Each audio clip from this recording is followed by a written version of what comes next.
Vigilance ଜାଲରେ ବ୍ରହ୍ମପୁର ମହିଳା ଥାନା ଏସ୍ଆଇ ସବିତା ସୁନା।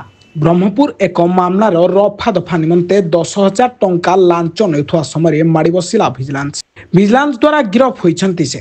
ଆଜି ଶ୍ରୀମତୀ ବବିତା ସୁନା ବ୍ରହ୍ମପୁର ମହିଳା ଥାନା ଏସ୍ଆଇ ଓଡ଼ିଶା ଭିଜିଲାନ୍ସ ଦ୍ୱାରା ଗିରଫ କରାଯାଇଛି। ଯେତେବେଳେ ସେ ଅଭିଯୋଗକାରୀ ଏବଂ ତାଙ୍କ ମାଙ୍କୁ ମହିଳା ଥାନା ଯାହାର ସେ ତଦନ୍ତକାରୀ ଅଧିକାରୀ ଥିଲେ ପୂର୍ବରୁ ପଞ୍ଜୀକୃତ ଏକ ମାମଲାରେ ସମ୍ପୃକ୍ତଙ୍କୁ ସାହାଯ୍ୟ କରିବା ପାଇଁ 10,000 ଟଙ୍କା ଲାଞ୍ଚ ନେଉଥିଲେ ଏସ୍ଆଇ ସୁନା।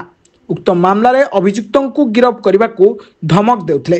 ଯଦି ତାଙ୍କୁ ଦାବି କରାଯାଇଥାଏ 10,000 ଟଙ୍କା ଲାଞ୍ଚ ନ ଦିଆଯାଏ ଅନ୍ୟ କୌଣସି ଉପାୟ ନ ପାଇ ଅଭିଯୋଗକାରୀ ଭିଜିଲାନ୍ସ କର୍ତ୍ତୃପକ୍ଷଙ୍କୁ ଖବର ଦେଇଥିଲେ। ଏହାପରେ ଭିଜିଲାନ୍ସ ଅଧିକାରୀମାନେ ଆଜି ଶ୍ରୀମତୀ ସୁନା ଏସ୍ଆଇଙ୍କୁ 10,000 ଟଙ୍କା ଲାଞ୍ଚ ନେଉଥିବା ସମୟରେ ଗିରଫ କରିଛନ୍ତି। ଅଭିଯୁକ୍ତ ସୁନା ଏସ୍ଆଇଙ୍କ କବ୍ଜାରୁ ସମ୍ପୃକ୍ତ ଲାଞ୍ଚ ଟଙ୍କା ଉଦ୍ଧାର କରାଇ ଜବତ କରାଯାଇଛି। ସଫଳ ଫାଶ ପରେ ଶ୍ରୀମତୀ ସୁନା ଏସ୍ଆଇଙ୍କ 2ଟି ସ୍ଥାନରେ ଏକକାଳୀନ ତଲାସ ଚାଲିଛି। ଏହି ସମ୍ପର୍କରେ ବ୍ରହ୍ମପୁର ଭିଜିଲାନ୍ସ ପିଏସ୍ ମାମଲା ନମ୍ବର 7/2025 US 7 PC ସଂଶୋଧନ ଆଇନ 2018 ପଞ୍ଜୀକୃତ ହୋଇଛି।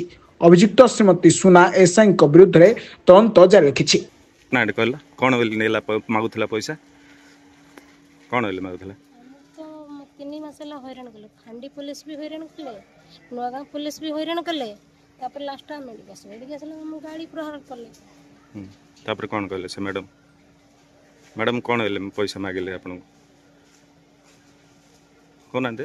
କହିଲେ ନା ଆମକୁ ଆଗେ ତ ଆସିଲୁ ଦେଲୁ 5,000, ତାପରେ କହିଲେ ତୁମେ 10,000 ଦିଅ ତୁମ କାମ ଆମେ କରିଦେବୁ, ନହେଲେ 2 ଜଣ ବାନ୍ଧିକି ପଠେଇ ଦେବୁ ଭିତରକୁ। ଆମେ ଡରିଲୁ, ଆମେ କିଛି ଭୁଲ କରୁନୁ, ଯଦି ବାନ୍ଧିକି ପଠେଇଲେ ଅଫିସରେ ଆମେ ଡରିଏ ନା। କ'ଣ ବୋଲି ମାଗିଥିଲେ ପଇସା?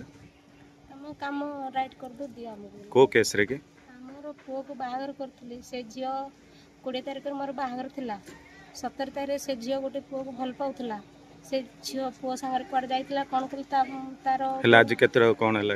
କେତେ ପଇସା ଧରିକି ଆସିଥିଲ? କ'ଣ ହେଲା? 10,000 ଟଙ୍କା ଧରିକି ଆସିଥିଲି।